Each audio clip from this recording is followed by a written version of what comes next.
So at this point, everybody's most excited about neurofilament, and neurofilament heavy chain, the phosphorylated form, there's some data on patients who've been treated with nusinersen showing that the phosphorylated neurofilament heavy chain drops.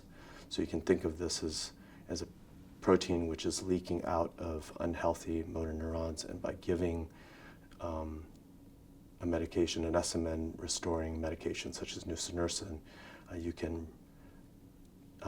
prevent further motor neuron death, motor neuron degeneration, and reduce the amount of phosphorylated neurofilament heavy chain that's being leaked.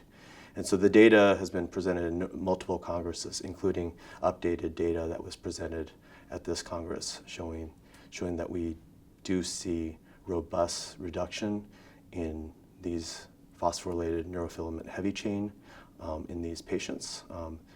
And at this Congress, they also were looking at neurofilament light chain levels and showing that those also drop. So I think we have a couple of biomarkers that we'll be able to use to monitor treatment effect, at least at a biological level.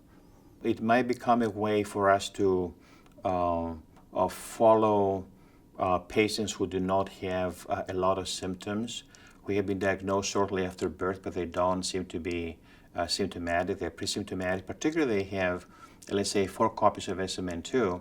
It might be a way to follow them and see how things will evolve, and perhaps be able to detect the neurodegeneration before the clinical symptoms and signs appear and intervene earlier.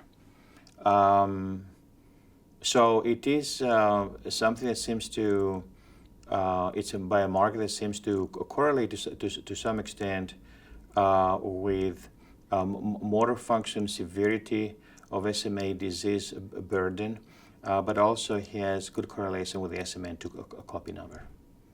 Some of the exciting, intriguing new information is that if we plot log scores with time to walk, it looks as though the patients who have low levels of phosphorylated neurofilament heavy actually walk independently more quickly than those patients whose levels have remained a little bit higher. So again, this is not predictive. There's still analysis that needs to be done, but a very exciting new possibility. Measuring neurofilament heavy chain or light chain is not a clinical test at this point.